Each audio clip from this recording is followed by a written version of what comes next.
स्वागत आहे। आज मी काळे चणे आणि बटाटा आणि शेवग्याची शेंग अशी सगळं मिळून एक उसळ बनवणार आहे। तर ती कशी बनवायची ती रेसिपी आज मी तुम्हाला दाखवते।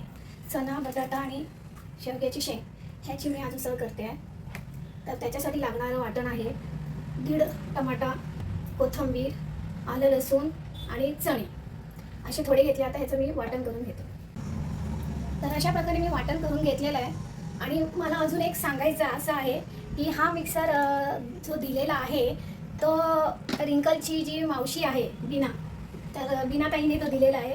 ती जेव्हा त्यांच्या मुलाच्या लग्नासाठी गेली होती तर ती घरी जेव्हा परत येते तर त्यांनी तिला असं छोटंसं गिफ्ट दिलं आहे। पण हे छोटंसं गिफ्ट एवढं छान आहे की त्याचा उपयोग मी वारंवार करते आहे आणि त्याच्यासाठी मी बीनाताईचे खूप खूप धन्यवाद बोलते आहे की त्यांनी ही अशी गोष्ट दिली की मी ती स्वयंपाकघरात माझ्या यूज करू शकते।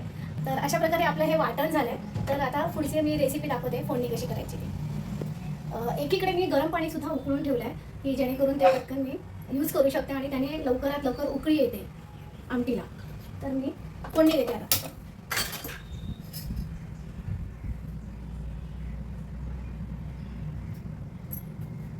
फोडणीसाठी मी घेतला आहे हिरवी मिरची, तेजपत्ता, दालचिनी, काळी मिरी आणि लवंगा, ह्या सगळं 3-4 वस्तू घेतलेल्या आहेत। आणि एखादी वेलची घेतली आहे, एक वेलची घेतली, ही वेलची मी फोडून घेणार आहे आणि थोडासा कढीपत्ता।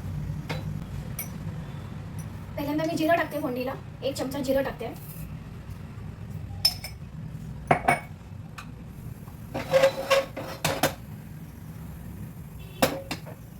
नंतर तेजपत्ता, कडीलिंबाची पानं, 2-3 हिरव्या मिरच्या चिरल्या आहेत त्या टाकल्या आहेत, काळी मिरी, 2-3 लवंगा, दालचिनीचे 2-3 तुकडे छोटे आणि एक वेलची, थोडासा हिंग,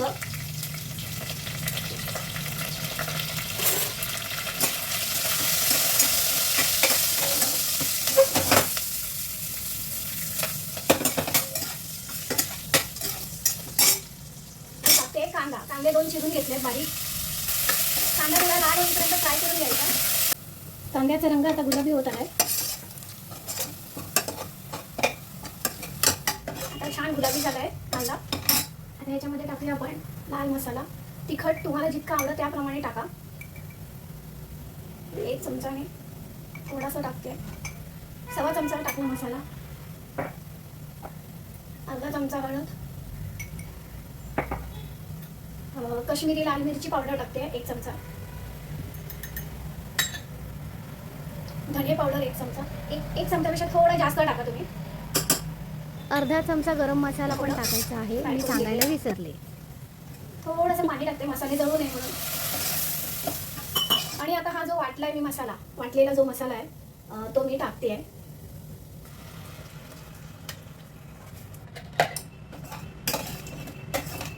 हा जो मसाला आहे 5 मिनिटं छान फ्राय करून घ्यायचा। असं झाकण ठेवायचं। टाकते 1 चमचा, आपल्या चवीनुसार टाकायचं आहे।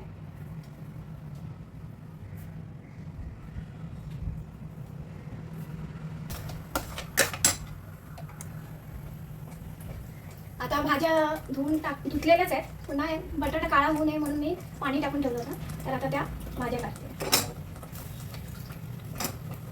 गरम पाणी टाकूया आता म्हणजे लवकर उकळी येईल।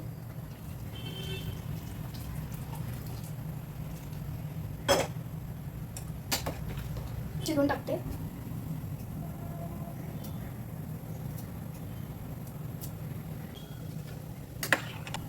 मी 1 चमचा आमटीमध्ये तूप टाकते, जरा आमटीला छान चव येते।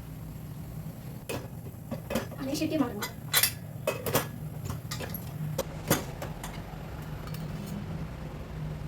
तर अशा प्रकारे हा चणे, बटाटा आणि शेंग याचा मी रस्सा केला आहे। तर आजची रेसिपी तुम्हाला कशी वाटली ती तुम्ही मला कमेंट्समध्ये सांगा आणि माझ्या कामिनी वर्सला लाईक, शेअर आणि सबस्क्राईब करा।